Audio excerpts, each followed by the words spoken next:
Saudações a todos.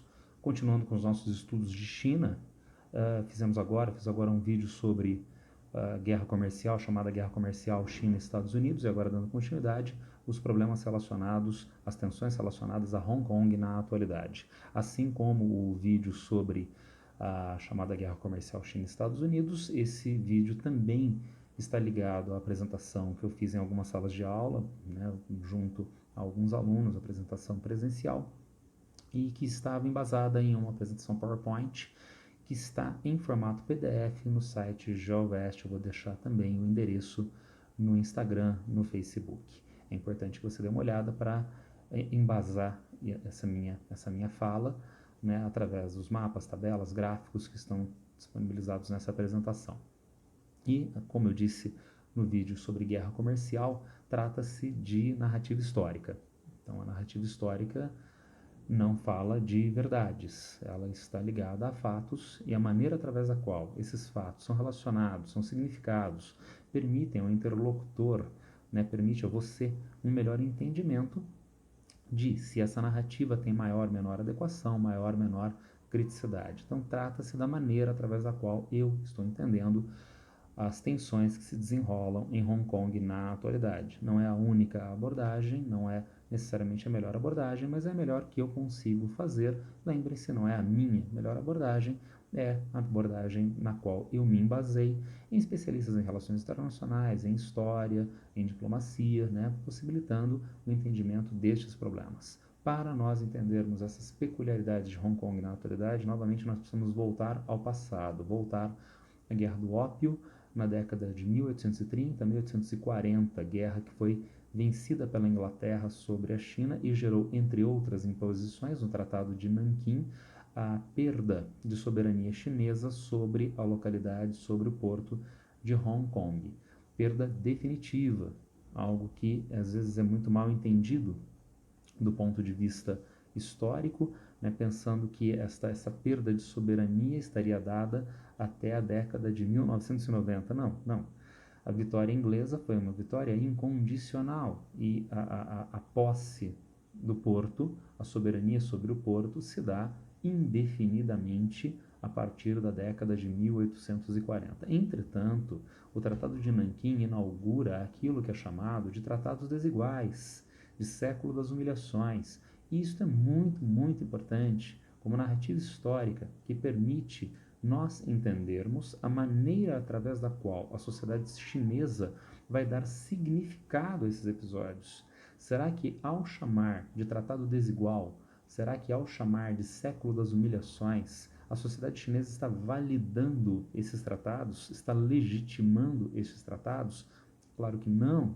E, portanto, haverá uma tendência chinesa de não reconhecimento, de deslegitimação destes tratados. Isso é muito importante, porque sem isso não se culminaria na década de 1990, agora, com a posse, a reunificação de Hong Kong para a China. Se a China tivesse legitimado o Tratado de Nanquim, se a China tivesse achado normal, a sociedade chinesa achasse normal esses tratados, então, sim, perdeu e foi-se, mas não. É importante nós entendermos que a China não legitimou esse tratado com o passar do tempo, esses tratados com o passar do tempo, dando margem, então, dando coesão à sociedade chinesa para reivindicar de volta essa localidade de Hong Kong. É importante nós pensarmos ainda que no final do século XIX, na década de 1890, havia um forte crescimento econômico inglês às cercanias de Hong Kong, inclusive em áreas continentais chinesas. Além disto, havia crescente influência imperialista de outras potências ocidentais, a França em especial, que rivalizava com os interesses ingleses. Nessa perspectiva, o governo britânico acordou com o governo chinês na década de 1890, em 1898, uma ampliação das áreas de controle da Inglaterra nesta região. São os novos territórios que passaram a ser alugados, um contrato de locação entre o governo britânico e o governo chinês. Notem que esses novos territórios, esse sim, tem um contrato de administração inglesa por 99 anos. porque já dentro da lógica de tratados desiguais e deslegitimação da perda de soberania de Hong Kong, a ideia chinesa é não abrir mão de qualquer outra parte do seu território, muito pelo contrário, reaver as partes que tinham sido perdidas como Hong Kong. Então a ideia de narrativa chinesa de deslegitimação dos tratados que faz com que, por mais que seja longo este contrato de locação administrativa, 99 anos, mas ele não é duradouro, ele não é eterno, então ele deveria ser revisto e, consequentemente, também a soberania chinesa, não só sobre os novos territórios novamente, mas sobre a própria Hong Kong. Na década de 1940, aqueles tratados desiguais da década de 1840 são findados porque, entre outras coisas, o conceito de extraterritorialidade, que foi inventado lá no Tratado de Nanquim, perde validade na década de 1940. E o que era esta extraterritorialidade? A partir do final da Guerra do Ópio, os cidadãos ingleses em território chinês não ficam submetidos às instituições e às leis chinesas, mas estão sob o controle, sob a autoridade jurídica da coroa britânica. Então, não há na ideia de soberania chinesa sobre o seu território, soberania e controle sobre todas as populações que circulam neste território, na medida em que as populações inglesas são controladas pela coroa britânica. Isso vai terminar na Segunda Guerra Mundial com o controle chinês das tropas aliadas contra as potências do eixo no Extremo Oriente, que leva então ao fim dessa extraterritorialidade, dessa humilhação chinesa diante do Ocidente. Então isso finda durante a Segunda Guerra Mundial. Há uma iniciativa chinesa, uma tentativa de reaver Hong Kong nesse cenário conturbado de Segunda Guerra Mundial, mas essa iniciativa acaba sendo fracassada, apesar da extraterritorialidade ter caído na década de 1940, mas Hong Kong continuou sob posse, sob soberania do Reino Unido, assim como os ditos novos territórios de 1898.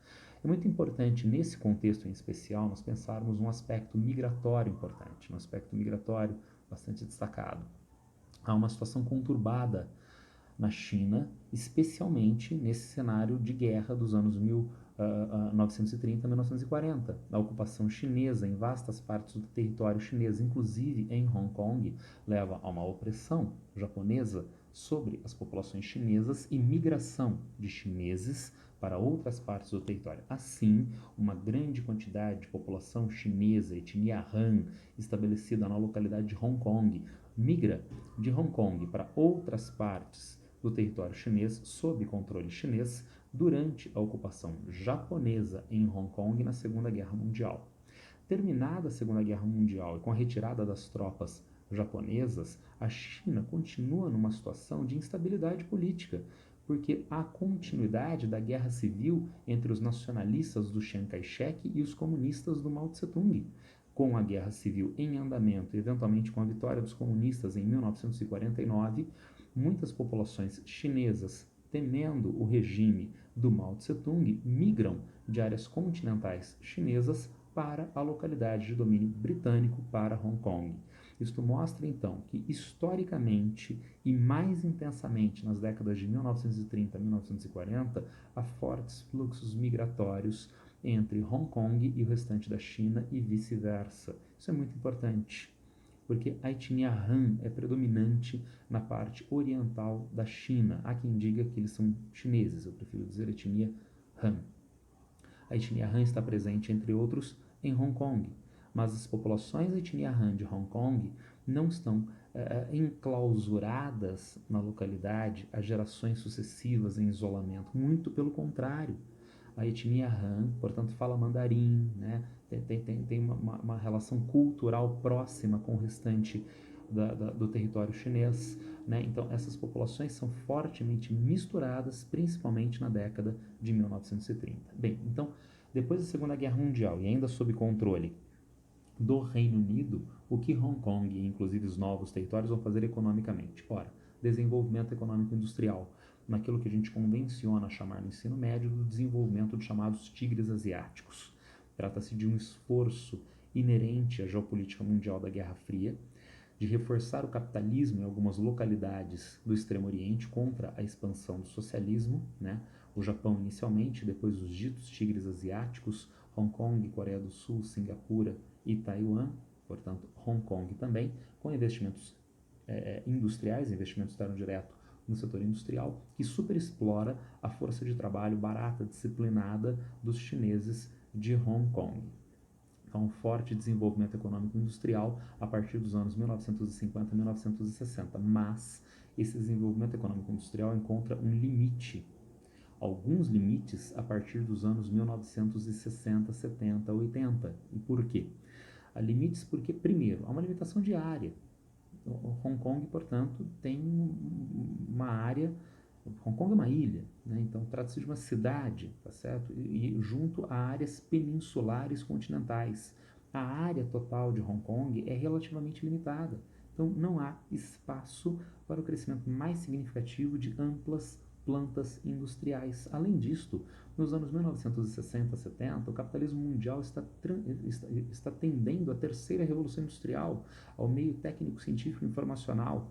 As indústrias de ponta demandam força de trabalho de muito alta qualificação que não está disponível em Hong Kong. Então, há limitações na força de trabalho, há limitações em área para o desenvolvimento dessa atividade industrial. Portanto, nesse período, Hong Kong começa a mudar o seu paradigma econômico, de industrial para o setor de serviços, especialmente o setor financeiro. Mas concomitantemente a este processo que está acontecendo em Hong Kong, tem uma outra coisa acontecendo na China comunista, na China continental. O líder da Revolução de 1949, Mao Tse-tung, e presidente chinês nos anos 1950, 60, está morto. Início dos anos 1970, a transição no Partido Comunista leva Deng Xiaoping ao poder, que introduz as reformas, as 4 modernizações chinesas, tendendo a uma modernização da economia chinesa com atração de investimento externo internacional mundial.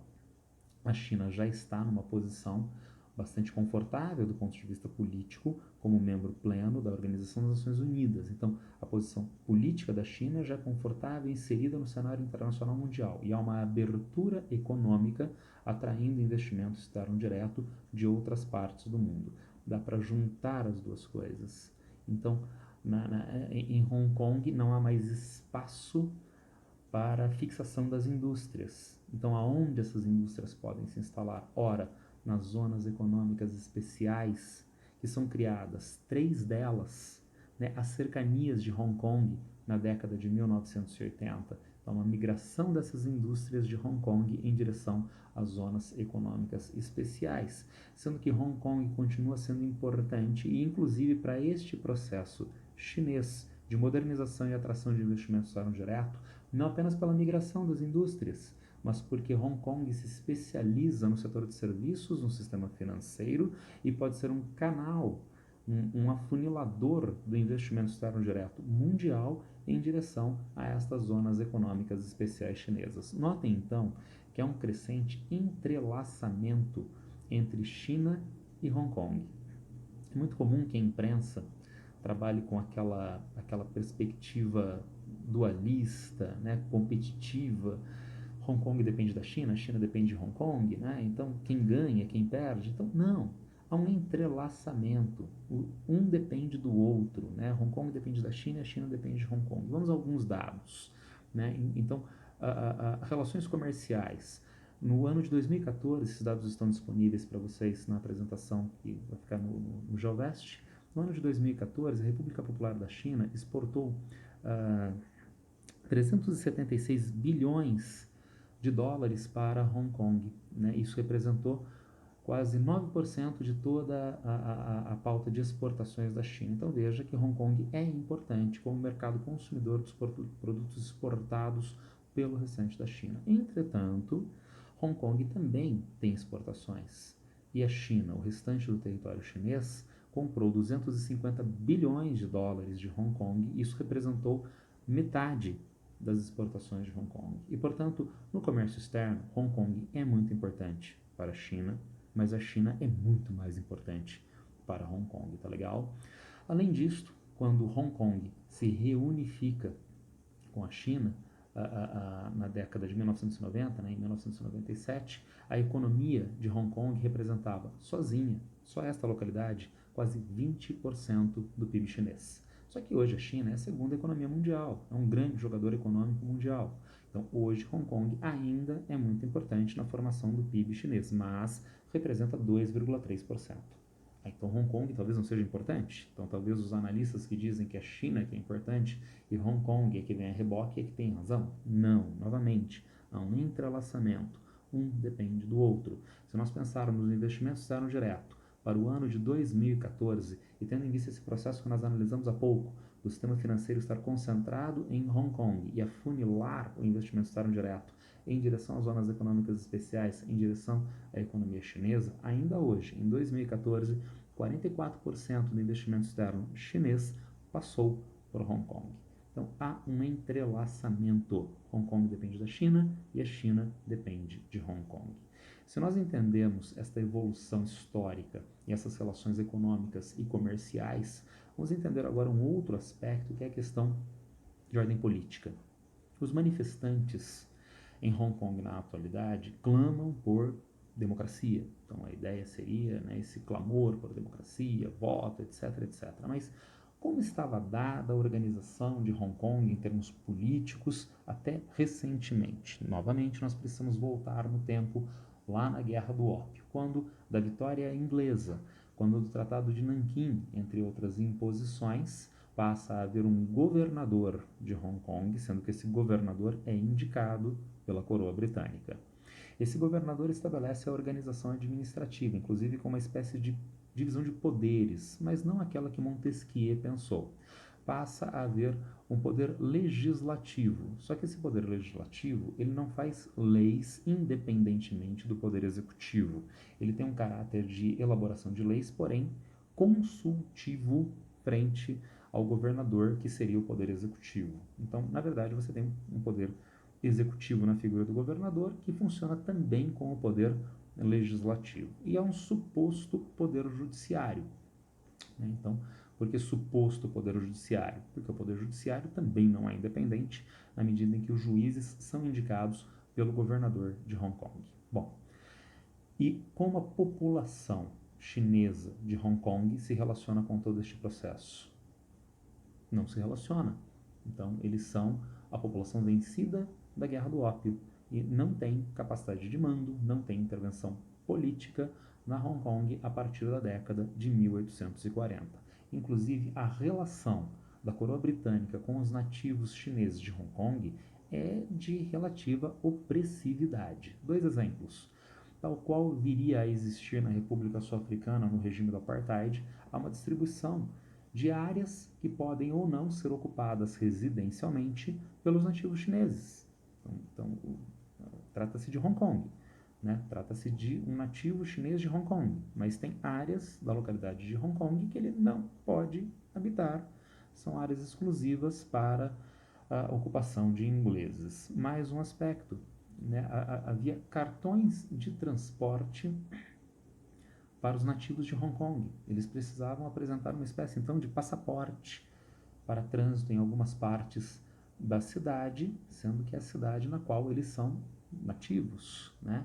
E se eles não tivessem esses passaportes, esses cartões de transporte, as autoridades policiais britânicas poderiam impor sanções, como multas, como prisão, ou até sanções físicas, punições físicas, chicotadas nos nativos chineses. Então era uma relação de forte opressividade. Dada esta opressividade, na década de 1920, veja que o tempo passa, hein? 1840, década de 1920, vem a primeira grande greve de nativos de Hong Kong contra esta opressão de domínio britânico. E qual foi a resposta do Reino Unido? A resposta do Reino Unido vai ser imediatamente de mais repressão contra esses manifestantes que são ligados ao Partido Nacionalista e principalmente ao Partido Comunista. Concomitantemente à repressão, forças de inteligência vão ser organizadas para identificar as lideranças, em especial comunistas, da greve e deportadas para outras localidades. Além disto, depois da greve, algumas medidas sociopolíticas são implementadas, medidas como proibição da prostituição e do ópio, instituição do sistema de ensino com educação para os nativos e assim sucessivamente. Há quem entenda essas medidas como medidas meramente positivas, como uma espécie de bondade inglesa ou como um meia-culpa inglês, uma reação à greve. Eles fizeram greve, eles não deixam de ter razão, então vamos implementar essas medidas. Óbvio que não, óbvio que não. São medidas para aumentar o controle inglês sobre a localidade. Veja, ópio e prostituição são atividades que estão sob relação institucional, sob o mando inglês? Não.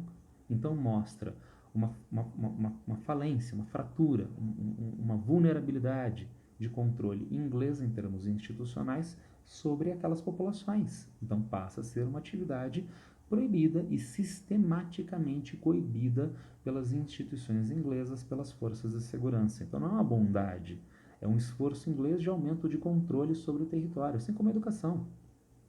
Porque são selecionados os alunos que vão estudar nessas escolas. E o que nessas escolas vai ser ensinado acerca da Inglaterra do Ocidente, do domínio inglês sobre Hong Kong? Trata-se então de um recurso para inculcar nos jovens, nessas novas gerações, determinados vieses facilitadores do domínio britânico sobre estas áreas. Tudo isto herança da greve da década de 1920. Uma última herança, nesse caso positiva para os nativos chineses de Hong Kong, o direito de voto e participação no setor legislativo, né, no legislativo de Hong Kong. Só que isso só vai acontecer na década de 1950. Veja, a greve é da década de 1920. Só na década de 1950 é que os nativos chineses passam a ter direito de voto e de alguma margem de voto e participação no poder legislativo. Chegamos então à década de 1970, 80 e 90. Lembrem-se que então a China já está plenamente reabilitada no cenário internacional mundial, membro pleno da ONU, inclusive membro permanente no Conselho de Segurança da ONU. Já então na década de 1970, 80, a modernização econômica, a internacionalização da economia chinesa na presidência do Deng Xiaoping, e nesse contexto há então o início das tratativas chinesas e britânicas para que, no fim do tratado de locação dos novos territórios, a China possa reaver novamente não apenas os novos territórios, mas também a localidade de Hong Kong. Nesse contexto, uma coisa bastante interessante e importante que diz respeito aos desdobramentos também na atualidade. Passa a haver iniciativas do governo inglês de introdução de normas institucionais que se aproximariam de uma ideia de democratização junto à sociedade de Hong Kong. E essas iniciativas, dentro das tratativas com o governo chinês, acabam sendo inviabilizadas. Parte da imprensa ocidental coloca isto como China, e perdoem a vulgaridade, malvadona contra a democracia. Mas uma pergunta tem que ser feita. Na década de 1980, então, o Reino Unido já tinha praticamente século e meio de domínio sobre esta localidade. Então, veja que estranho, né? Em século e meio de domínio sobre essa localidade, o Reino Unido nunca teve a iniciativa de introduzir elementos democráticos, e agora que havia as tratativas de devolução de Hong Kong para a China, começa a introdução desses elementos. Então não é democracia pela democracia. O que a Inglaterra estava querendo é instalar uma bomba relógio contra a China. Então agora que eu vou devolver, eu instalo instituições que dão mobilidade à própria população chinesa em termos políticos para que a China tenha que lidar com isso depois. E a China não é idiota. A China disse isto que eu estou analisando agora. Você, Reino Unido, não introduziu isto em todas essas décadas de dominação sobre Hong Kong e não é agora que você vai introduzir. Entretanto, precisa haver um dispositivo especial de passagem do Reino Unido, do domínio britânico, do domínio do Reino Unido sobre Hong Kong para a China, porque há uma diferenciação. Trata-se de um país de formação ocidental, inclusive recentemente no contexto de Guerra Fria, né, de uma lógica no caso do Reino Unido, né, britânico, capitalista democrático, né, enquanto a China é comunista, em termos econômicos, em termos políticos. Então, como haver essa transição? Bom, a solução se dá em duas perspectivas, em duas respostas. Primeiro, a ideia de um país, dois sistemas. Então, com a reunificação, o país se chama China, muito importante. Então, de quem tem soberania sobre Hong Kong a partir de 1997 e nessas tratativas com o Reino Unido e como realmente se estabeleceu a partir de 1997. Trata-se da China. Então, Hong Kong não existe como uma entidade no sistema político internacional. Então, quem tem soberania sobre Hong Kong passa a ser a China a partir de 1997. Mas, com graves diferenças entre o Reino Unido, que tinha soberania, e a China, um país liberal democrático, o Reino Unido, um país comunista, a China, então há um processo de transição neste domínio chinês sobre Hong Kong. A China assume soberania imediatamente, mas a China assume legalmente um processo de transição regulado pela chamada Lei Básica. A Lei Básica pode ser entendida como uma espécie de pequena constituição de Hong Kong, implementada então em comum acordo entre o Reino Unido, as autoridades de Hong Kong e as autoridades chinesas para executar este processo de transição. Alguns aspectos são importantes nesta lei básica, inclusive no que diz respeito às tensões entre as autoridades de Hong Kong e manifestantes de Hong Kong, principalmente na década de 2000 e agora 2010. Então, quais seriam esses aspectos importantes? Através da lei básica se estabelece uma divisão efetiva de poderes diferente daquela da década de 1840. Passa a haver, então, um poder executivo de fato na figura do chamado presidente executivo. Então, seria o chefe do executivo de Hong Kong. Esse chefe do executivo de Hong Kong passa a ser eleito através de um colégio eleitoral formado por aproximadamente 1.200 cidadãos de Hong Kong. Notem, isto não é democracia, né, direta, com eleições diretas, como a gente conhece em boa parte do Ocidente. Tá? Mas faço o comparativo em relação ao que existia logo antes, na década de 1980 e na década de 1990. Havia um governador de Hong Kong que era indicado pelo Reino Unido. Então, a partir de agora, não há mais a figura do governador, há a figura do presidente executivo, que é eleito pelos próprios nativos de Hong Kong. Não direta universalmente, mas por um colégio eleitoral. Eu insisto, não é uma democracia com eleições diretas como nós conhecemos em boa parte do Ocidente, mas me parece um ganho no que diz respeito ao acesso de direitos políticos fundamentais para essas populações de Hong Kong comparativamente ao período britânico, através da lei básica, insisto, digo novamente, produzida em comum acordo entre as autoridades de Hong Kong, o governo britânico e o governo chinês. Além do poder executivo, com essa figura do presidente executivo, é estabelecido um judiciário de fato independente, né, sem nomeação pelo governador como anteriormente, e regulado constitucionalmente. E o poder legislativo, um poder legislativo que é dividido em duas categorias de representantes parlamentares.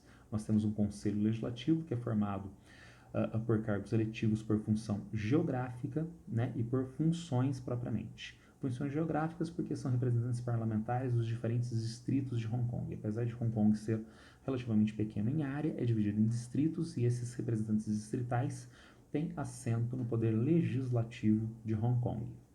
Enquanto há representantes legislativos para cargos que são funcionais, educação, comércio externo, né, aspectos legais e assim sucessivamente. Sendo que para os cargos legislativos as eleições são indiretas e diretas universais. Então aí há uma tendência de universalidade do processo eletivo e parte do poder legislativo ainda fica sob eleições indiretas. Esses são alguns aspectos importantes da lei básica que possibilita então essa reunificação de Hong Kong para a China e num processo de transição que é acordado legalmente com a China. Então a China assume isto como legislação doméstica chinesa no trato legal institucional com Hong Kong. O processo deu certo. Eu diria que o processo deu certo em que sentido? Havia em 1997, ou melhor, até 1997, desde principalmente o início dos anos 90, um enorme temor em Hong Kong. E esse temor era justificado. Justificado porque em 1989 houve o massacre da Praça da Paz Celestial em Pequim. Então havia o temor de a reedição de um episódio como aquele episódio dantesco em Hong Kong a partir da reunificação. Mas quando houve algo análogo ao massacre da Praça da Paz Celestial em Hong Kong, patrocinado por autoridades chinesas desde a reunificação em 1997. Aconteceu. E, portanto, eu diria há um relativo sucesso deste processo de reunificação, pautado pela lei básica e na ideia de um país, dois sistemas. Apesar disto, há momentos de tensão. 3 em especial. O ano de 2003, 2014 e agora 2019. O que aconteceu em cada um destes momentos? Bem, em 2003, o governo chinês e as autoridades políticas de Hong Kong estavam regulamentando o artigo 23 da Lei Básica, que regula a segurança sobre o território. Eu diria, é um artigo constitucional que está presente em diferentes aspectos em várias constituições do mundo ocidental, com vistas à proteção do território, com vistas à proteção das instituições, com vistas à proteção da economia, do patrimônio natural, do patrimônio cultural e assim sucessivamente, né? Inclusive nós temos uma forma muito mais agressiva comparativamente a este artigo 23 da Lei Básica, que é o ato patriota dos Estados Unidos, do governo George W. Bush, pós 11 de setembro.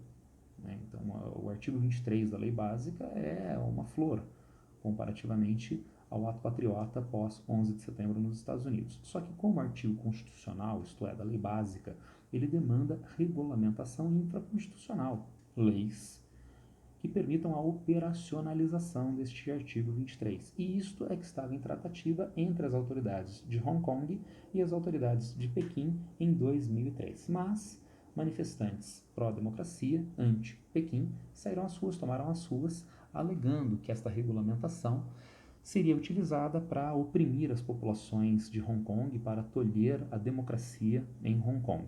Bom, será que era para isto? Nunca saberemos.